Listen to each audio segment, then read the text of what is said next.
to the Thurston County Board of County Commissioners Board Work Session for this Wednesday, June 1st, 2022. It's 1:43 p.m. My name is Ty Menser, Vice Chair of the Board. Commissioner Gary Edwards to my left, and Commissioner Mejia is trying to join us through Zoom. I apologize for some technical issues to get us a late start here, but we do have till 2:30, I believe, to cover this topic, which is the state of the water and sewer utilities. Virtual public attendance can be found through the Thurston County YouTube channel, and I think that's all we need. We've got County Manager Mira Chavez, Assistant County Manager Ravi Campbell, Director of Public Works Jennifer Walker, Tim Wilson, our Water Resources Division Manager, as well as Karen Weiss, and some other staff that the Public Works will introduce as we go. So I'm going to turn this to Jennifer. Madam Chair already joined us. Okay, and Commissioner Mejia can take over for chairing the meeting. The other staff we have with us, Karen Weiss and Nate Ensley.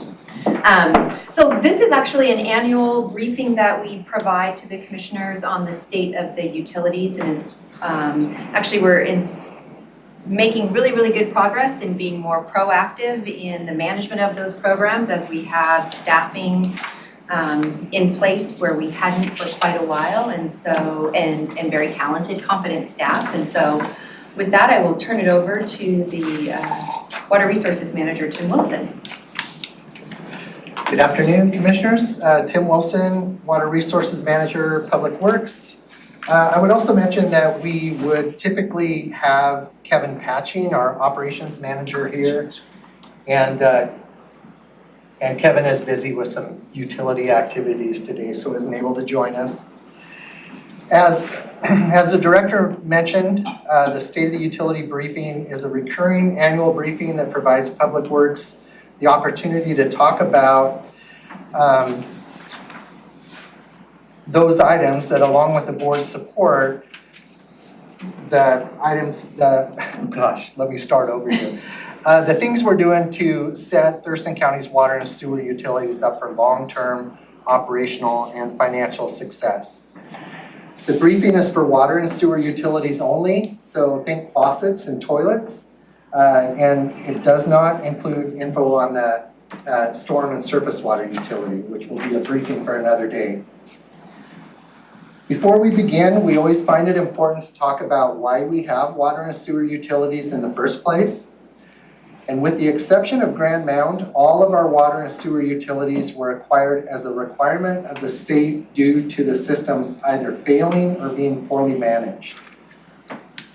One more thing to remember, as with utilities, smaller utilities are challenging financially as there are few economies of scale. So in general, the smaller the utility, the more expensive it is to operate. So when we think about comparing these to Olympia or Tumwater, it's apples and oranges to a degree.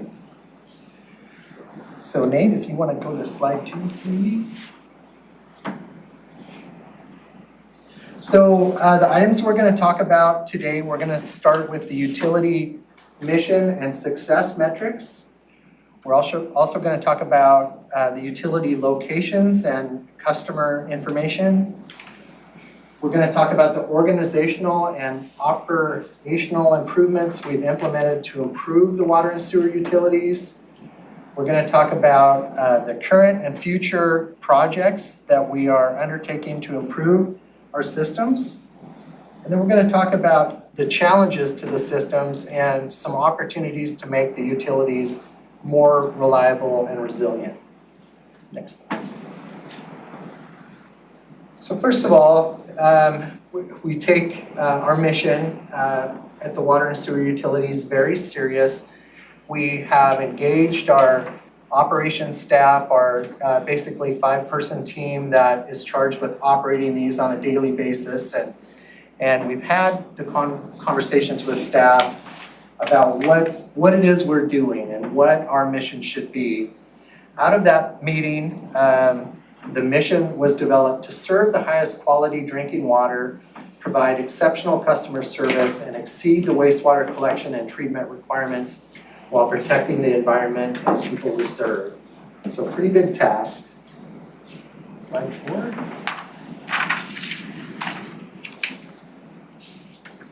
So the metrics that we use for water and sewer utilities are usually based on deliverables. So for our utilities combined in 2021, we delivered just under 112 million gallons of potable water, and we treated and discharged approximately 84 million gallons of wastewater.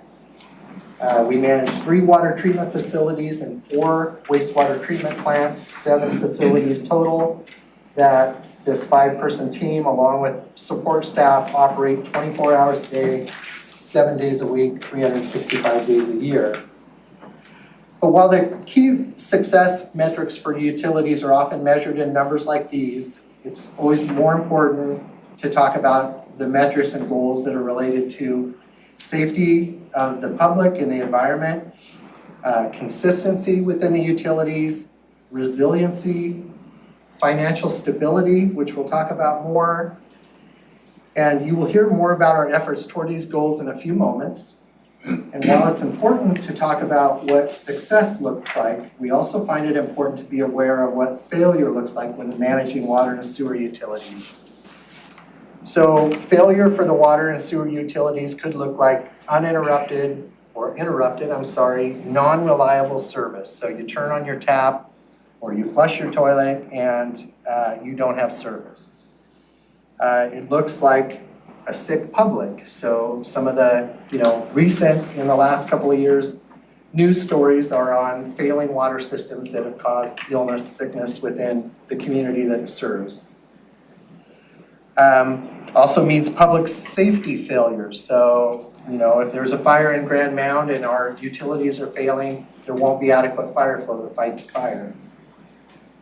And then those environmental impacts that are related to sewer treatment and also on the news from time to time are untreated discharges due to a failure into Puget Sound from wastewater treatment. So there are serious environmental impacts that could be due to failure. So next slide, and I'm going to hand this off, the next few slides, to Joe Plahuta and Nate Ensley. All right, thank you, Tim, and I apologize to the board. I'm joining remotely, so hopefully you can all hear me fine. But just starting off, I'm going to go over each of our utilities, and we'll start with just a geographic overview of the county and where the utilities that we operate are located. So the county operates 3 water and 4 sewer utilities. So starting from the north and moving south, we've got Olympic View, which is a sewer-only utility on Totten Inlet, kind of in the northwestern portion of the county. Right across Eld Inlet on Cooper Point, we have Tamoshan, which is a water and sewer utility. And then across Butt Inlet, further east, we have Boston Harbor, which is also a water and sewer utility. And then way down in the far south portion of the county, we have the Grand Mound UGA, which the county serves both as a water and a sewer provider. Thurston County Public Works is considered a satellite management agency as it relates to these utilities. So what that means is we provide, basically we differ from a city or municipality in that we oversee multiple utilities that are geographically disparate. And as you can see on this map, that's the case for all of the county managed utilities. Next slide, please. All right, so now I'm going to talk a little bit about the Grand Mound Water and Sewer Utility. This is the county's largest utility, and it's distinguished from our other utilities in that it serves a relatively large commercial base. We have 408 service connections, 82 of those are commercial, and then that equates to, on a residential side, about 815 people.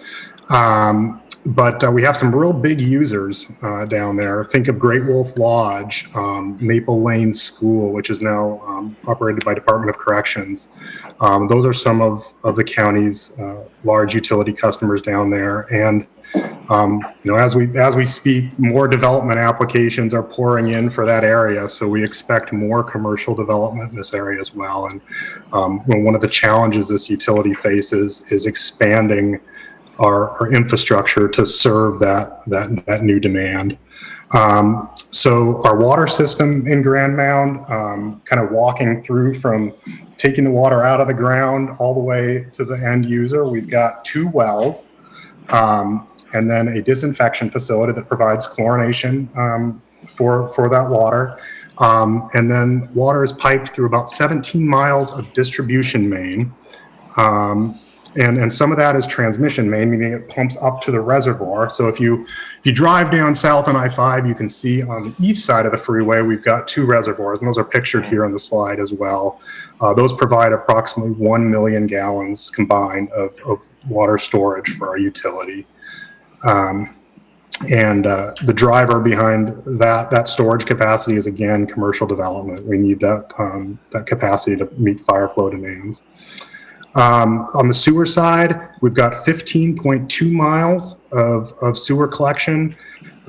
This is, again, unique from other utilities in that we have 3 different types of collection systems. We've got traditional gravity sewer collection. We've got pump systems. So we take wastewater from a location and then pump it to the treatment plant. And then we've also got vacuum sewer. So think of a big vacuum cleaner at the wastewater treatment plant. It sucks up the sewage into a big tank and then processes it through the wastewater plant. Again, that's a kind of a distinguishing characteristic of Grand Mound system. Very, very common system in this part of the world. So we treat the wastewater at a wastewater treatment plant. We use an oxidation ditch in Grand Mound, which is a activated sludge treatment process. Very reliable, very accommodating of variable flow rates, which we see in all of our systems due to their relatively small size. And then the treated wastewater, or it's not wastewater anymore, the treated effluent rather, is discharged to the Chehalis River as the receiving water. So next slide. So Boston Harbor Water and Sewer Utility. This utility, again, is located in North County. Relatively small residential base. We have a few large connections. The Boston Harbor Elementary School and the Marina are the 2 that I can think of. But 278 total connections. That equates to about, I had it written there, about 700 people. So, relatively small customer base. This utility is unique in that we don't treat at the wastewater plant all of the wastewater generated by the homes. We only treat the effluent pumped from the individual septic tanks. So if you can think of, if you're familiar with a septic system, each house has a septic tank that receives wastewater. We take the liquid phase of that, pump it to our treatment plant, and treat it. And we have that's through about 7.5 miles of pipeline. So we're only treating that liquid component. One of the challenges that we have, and we're looking at remedying with ARPA money that's been allocated by this board, is reducing the influence of stormwater infiltration into our sewer system in Boston Harbor. And so that study's kind of ongoing. We're in the preliminary phases of that right now. But one of the challenges that this plant has, this wastewater plant, is when we get a large rainfall event, we'll basically take all of that sewage material in the plant and blow it through the treatment process so it bypasses getting adequately treated.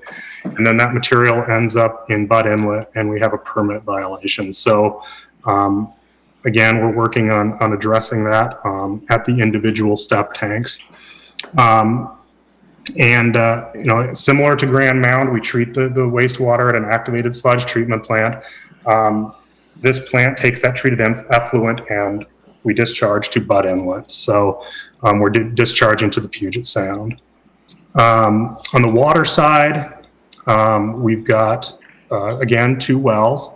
a 500,000 gallon water storage reservoir, and we do treat water from those wells for iron and manganese, which we have elevated levels of. So we have a small filtration facility located at the well site that provides that treatment. And just a little bit of history on Boston Harbor. This utility, in contrast to Grand Mound, was not formed by petition of the property owners in the area, but rather was an acquisition by the county of a failing water utility, and then a ULID was formed on the sewer side to deal with failing septic systems. And so that's kind of how we ended up with the unique sewage treatment system that we have at Boston Harbor. Is we're taking those old septic systems and taking that effluent that would have been piped to a drain field and ended up in Butt Inlet to a treatment plant where we're able to treat it to water quality standards per our permit. Next slide, please. Thanks, Joe. Nate Emsley here. I'm going to talk you through our Tamoshan water and sewer system. So again, this system is located off Cooper Point Road in 63rd. And to describe the system from start to finish, essentially the water system is comprised of a single well, one water reservoir, a booster pump station, and a distribution system consisting of approximately 3.5 miles of water main that serves all of our customers. And then once folks flush their toilets, that goes into our gravity sewer collection system. That system is comprised of about 4.2 miles of sewer collection main, which drains to our wastewater treatment plant, which is a sequencing batch reactor as well. A little bit of history here. The wastewater plant was replaced in 2003 to capture the neighboring Beverly Beach community due to their failing wastewater treatment plant.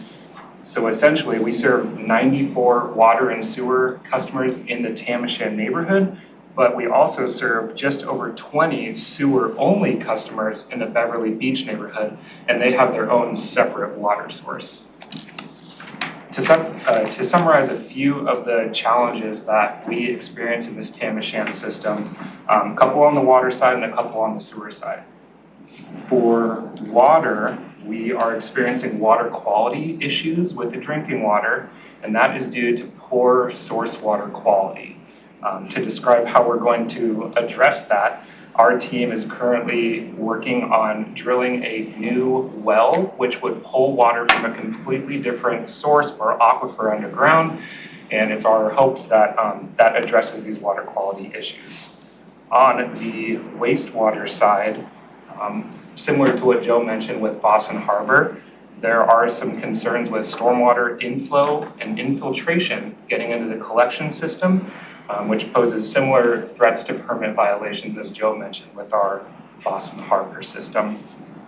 And Joe, I'll pass it back to you for the Olympic View system. Thank you, Nate. So finally, the Olympic View sewer system. So again, this is located in North County off Totten Inlet.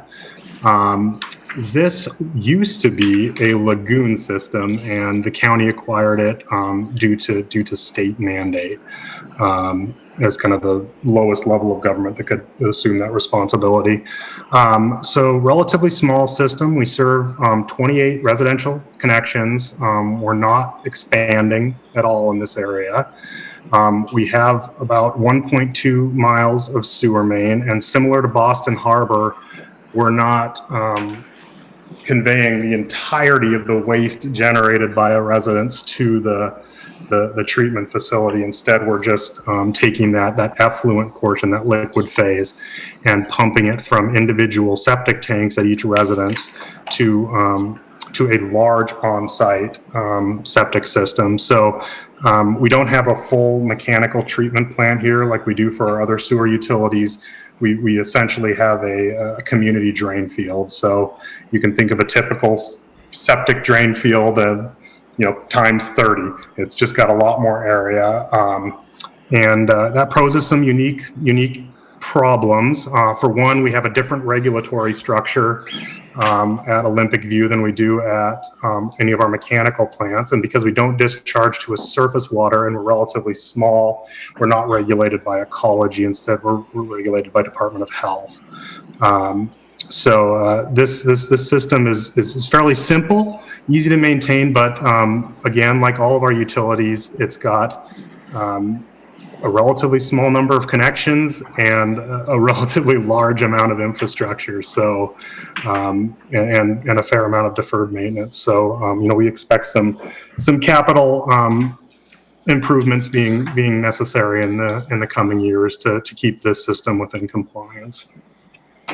So some of the challenges that we have specific to Olympic View are poor soils. We're right on the water, so we've got that real clay soil, and since we're discharging to the subsurface, to the soil, through a drain field, ensuring that drain field stays healthy and well aerated, and we don't end up getting that effluent just passing from the drain field into Totten Inlet.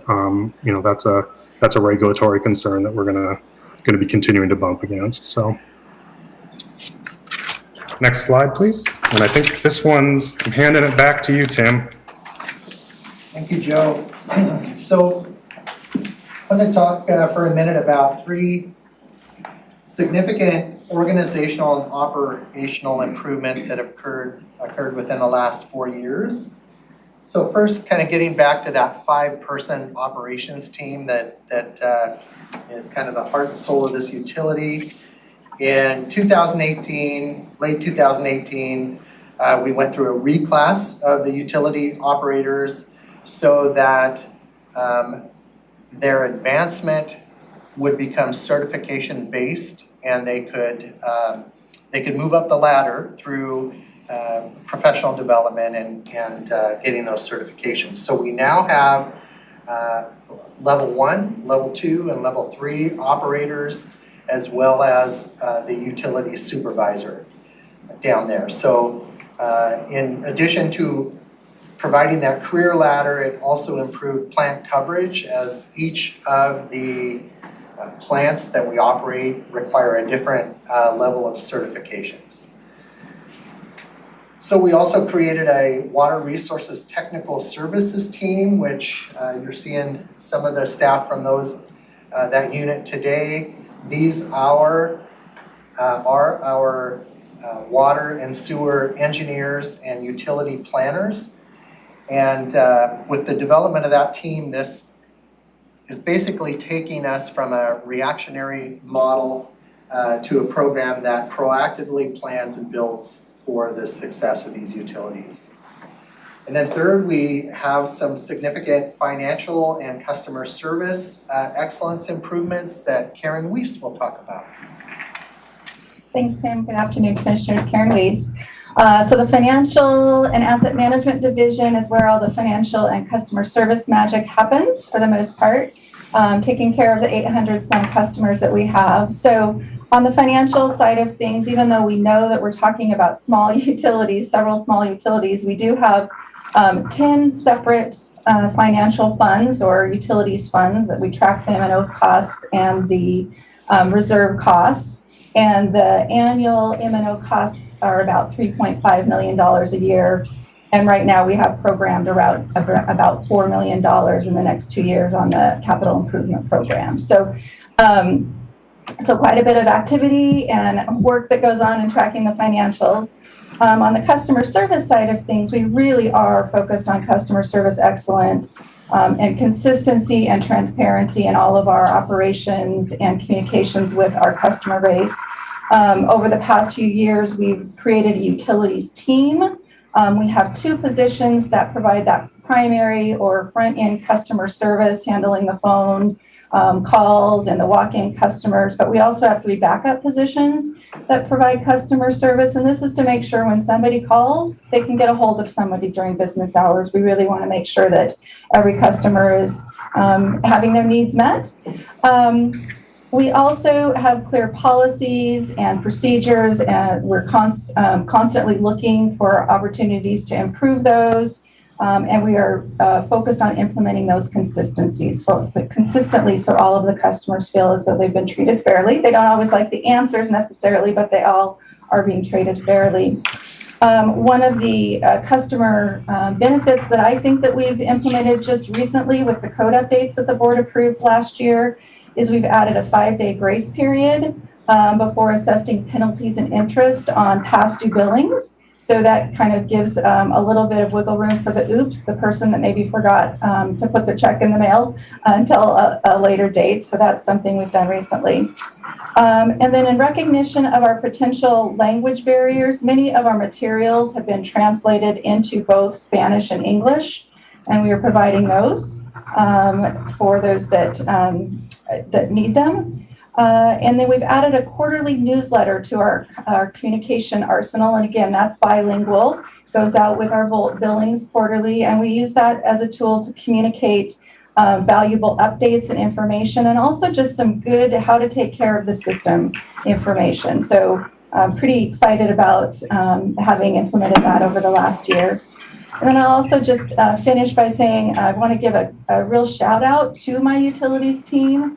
COVID presented some unique challenges for the water and sewer utilities, just like every other area, it seems like. And we really did an amazing job of outreach to our customers, trying to help them through this time period, putting them in touch with services and funding that might help those that needed a little help paying their bills. And just to give you an idea of that impact, we've received just under $13,500 in funding. Most of that came through the Community Action Council, but this is the utilities and rent assistance. And then we've received our first check just last week through Live Stories. So, thanks to the commissioners for making sure that money is available, but then to our customers as well for being able to take advantage of that. And then we really did a lot of outreach and worked with the customers on payment plans. And so we currently have 6 payment plans in place, and that gives people some extra time to pay off their bills that that were collected during the COVID time when they may not have had money to pay them. But I'm pretty impressed that we're down to 6 payment plans, about $13,000 there for the utilities. So with that, I will turn it back over to you, Tim. Is that right? To Joe. Thank you, Karen. Joe. All right, thank you, Karen.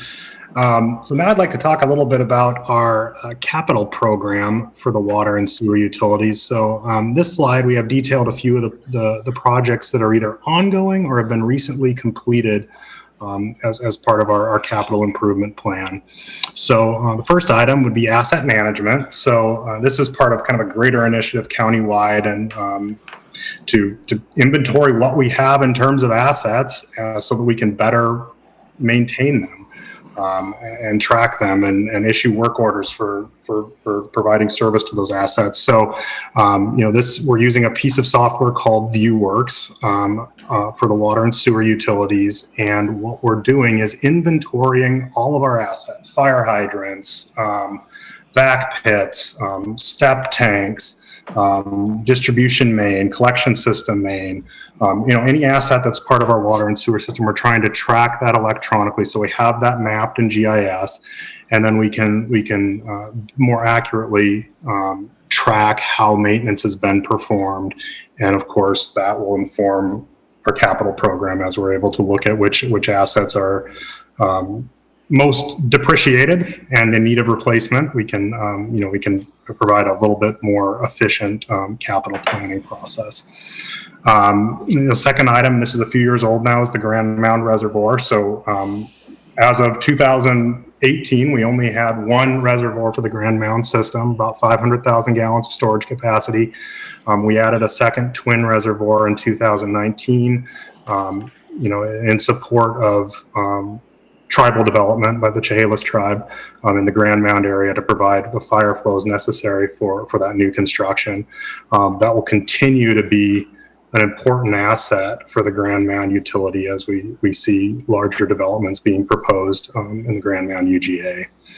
the wastewater treatment plant, electrical and control system upgrades. So we did a complete replacement of the PLC, the programmable logic controller, at the Boston Harbor wastewater treatment plant. So think the brain of the treatment plant, what controls all the different processes that go on there, back in 2020. But this is part of a larger Scada upgrade project for all of our wastewater treatment facilities. And when I say Scada, supervisory control and data acquisition. So the instruments, the eyes and ears of the plants, what's gathering information and making process control decisions, automated process control decisions to control those processes at the treatment plants. And then finally, the Boston Harbor generator replacement. This project went out to bid a few weeks ago on the small works roster, and we actually just opened bids last week on this project. So hoping to get this project kicked off and underway this year. So next slide, and I'll go through our water and sewer capital improvement plan. So this is the 2022 to 2027 water and sewer capital improvement plan, and just kind of big picture, line by line, I'll go over this. Hey, Joe. I mentioned. Joe, this is Yes? Jennifer. Just a time check. It's 2:14.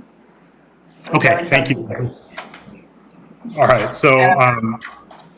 so big picture, SCADA control evaluation upgrades. So this is again just replacement of the computer systems at our wastewater facilities, and then we've got a whole bunch of these infrastructure improvement programs for each of our utilities. Kind of big picture. If we have a capital plan for that utility, we have an annual outlay to cover capital replacement, and we're trying to capture that work in the annual budget amounts there.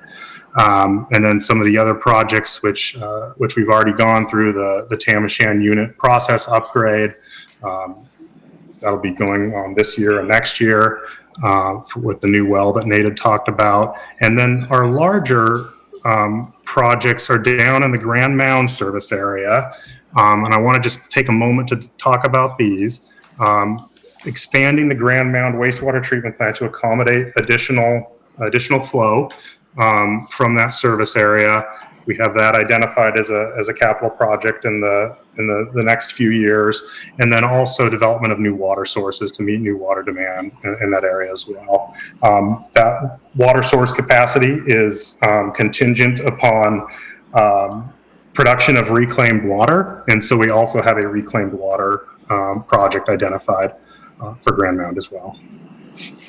All right, and with that, I will hand it over to Tim. Okay, a couple of other large improvements over the last 2 or 3 years with the utility. The board has been involved with those administrative updates, the water and sewer code updates, water and sewer development standard updates. Those were both addressed and updated by the board in 2021. And without going into a lot of detail, these basically ensure that any infrastructure that is being built meets industry standards, and with the code updates, we are providing a better experience for our customers. And I'm gonna pop it back to Joe for slide 14. All right, thank you, Tim. I'm going to talk real briefly about some of our planning projects for the utilities. And first of all, I want to say why planning projects are important. Our utilities, both water and sewer, are regulated entities. So the Ecology and Department of Health on the sewer side, Department of Health on the water side, those regulatory agencies require that capital projects, particularly capacity-related projects, be identified in an appropriate planning document, either a water system plan or a general sewer and wastewater facility plan. So we are just finishing up our water system planning effort for Grand Mound and Boston Harbor, and then also for the county as a whole as a satellite management agency. So that will basically release us to pursue the capital program identified in that planning document. And then on the sewer side, We've just kicked off a general sewer and wastewater facility planning process with a consultant that's going to be looking at what improvements are necessary to our Grand Mound wastewater collection and treatment system to accommodate growth over the next 20 years.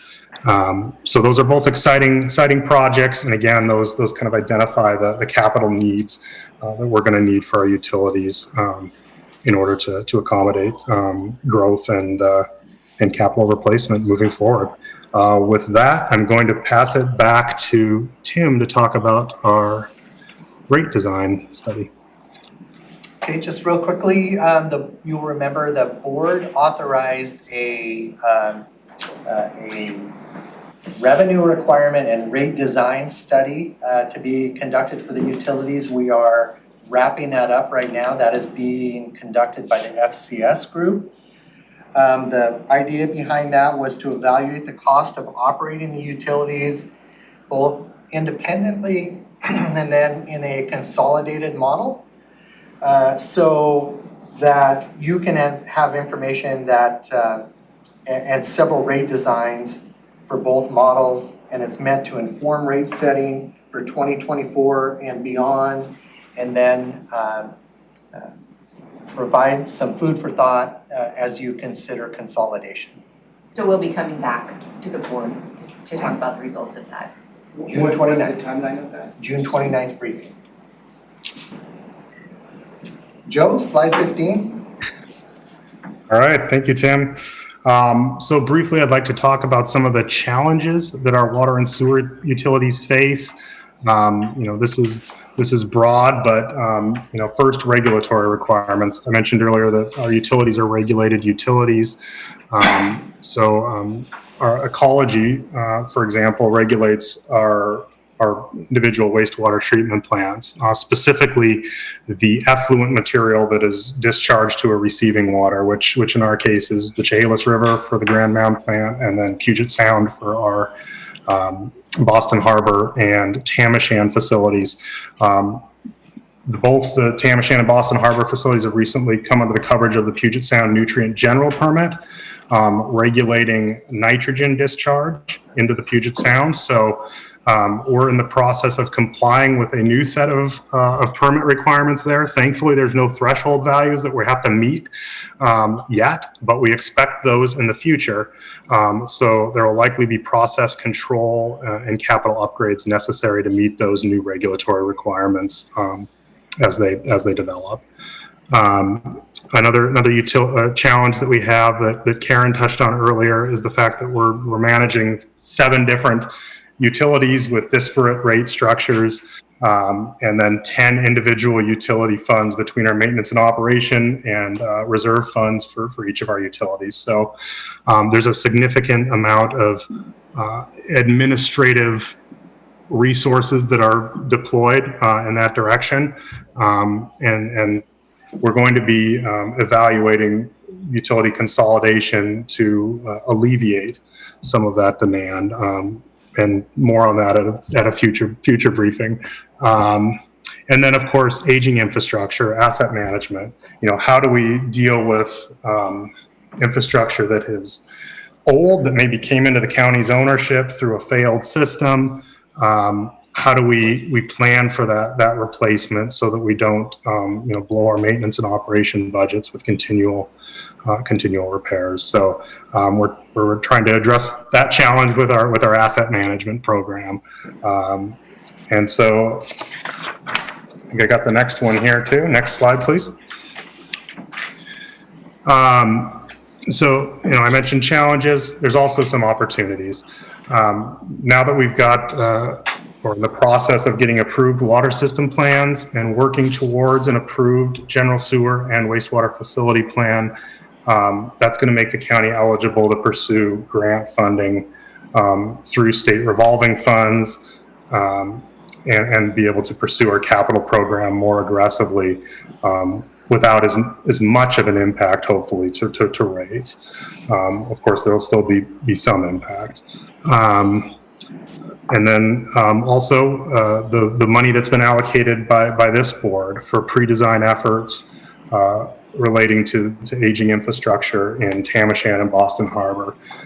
So both of those utilities were acquired by the county, had old infrastructure. A lot of it is in need of replacement. We're hoping to deploy this funding to look at the specific pieces of infrastructure that can be replaced cost effectively and extend the lifespan of both of those systems. So with that, I'm going to pass it back to Tim to talk about the rate design study again. Yeah, just wanted to hit on that one more time. And as mentioned, there will be a briefing on June 29th about that. FCS has done some very good work there, taking a look at this from a lot of different angles, looked at efficiencies, and we think we'll offer some very compelling information for the board to consider. At this point, we have engaged the utility advisory committees and are talking about this with the communities. So we look forward to that June 29th briefing. And last slide. Oh, we are done. Just want to say thank you for your support of Thurston County's water and sewer utilities. We hope today's briefing outlined the positive direction the utilities are heading. And hopefully you can see that public works goals are to continue to set these utilities and their customers up for long-term success. And with that, we would take any questions you might have. Thank you. Questions? Commissioner Edwards, we'll start with you. We don't have enough time for my questions, but I will say that was a great presentation by staff putting that together. I mean, a lot of good information. I guess if I had to boil it down quickly, I'm curious about the REIT funding on your plan for upgrading systems. Yeah. So I take it this is not funded through user fees? Are you referring to a particular project, Commissioner? So I'm gonna jump in. The bulk of these projects are funded through user fees, and you see that with the WSUR, the reserve funds. Okay. But there are some projects that were proposed to the board to be funded by REIT. That is REIT 2 money, not REIT 1. And REIT 2 can only be spent on public infrastructure.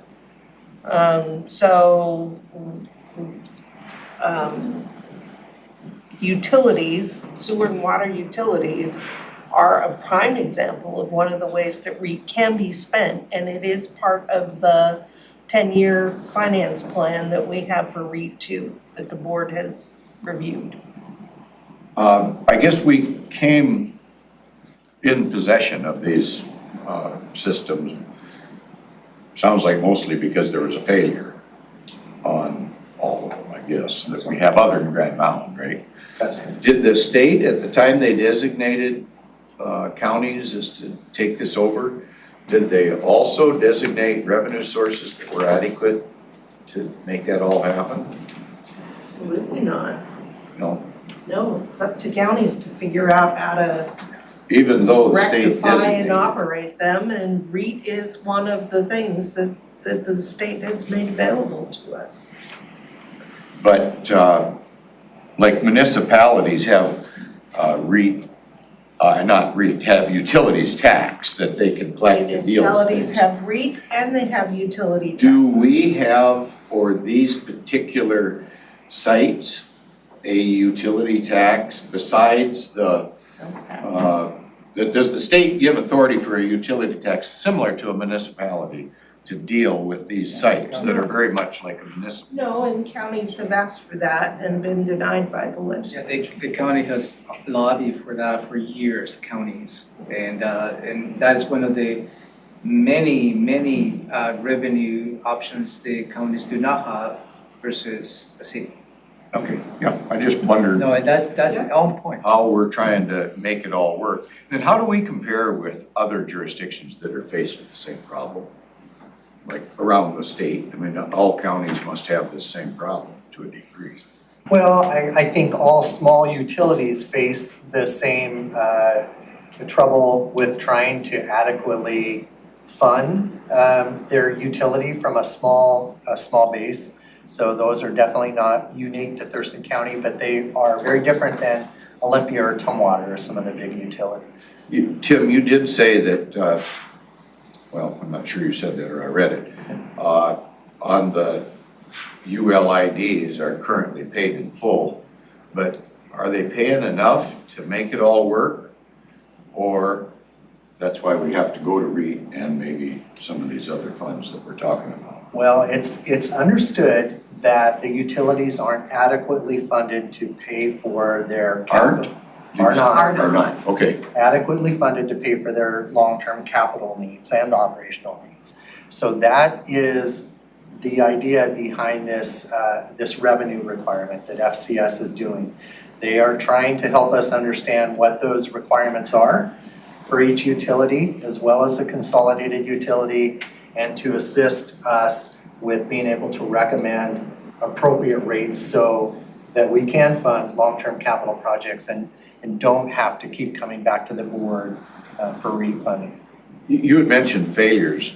Do we have failures once in a while? Like every once in a while, Percival Creek gets a broken pipe and runs into the lake. What? Do we end up with failures once in a while? I believe there was a very, very small spill that occurred about 4 years ago to the tune, much less than Percival Creek, to the tune of maybe 3 to 5 gallons. And I'm going from memory here, that ran across a parking lot and entered. They're rare. They're rare. I'll say. Sounds like you guys do a great job. And speaking of a failure, and we had almost a very fatal failure to the wastewater treatment plant back in 2015. And where we had an inflow of a discharge, what we presume to be from the Grand Mound area, that actually killed the bacteria at the wastewater treatment plant. So the effects of that was we need to track, and we were tracking the sludge on a daily basis. It cost us a lot of money, and we never had the chance to go through the process to what happened, but that really was an illicit discharge. But I believe some of the chemicals from the Grand Mound, from the Gray Wolf, into the wastewater treatment. Like too much bleach or something like Yeah, that. it was. I think it was they switched a valve. I think it was a. Something to do with their laundry and the chemicals they were using. I think they just discharged a swimming pool, and they actually almost there was killed the that. plant. I want to do a time check. It is 2:29. I'm not done, but I'm done. Commissioner Menser, any last questions? I'm not done and I'm not done. Can I ask some questions? Or we have a drop dead time? We have another briefing. Okay, well then I'll save it. I wouldn't mind having some more ability, maybe on the June 29th, have a little time for discussion on this stuff. Yes, I think there are still some questions. I know I have some questions. But with that, we are adjourned and we will be reconvening at 2:30 for the next briefing. Thank you. But this actually was good. It was a good We needed that presentation. 10 minutes where we had technology.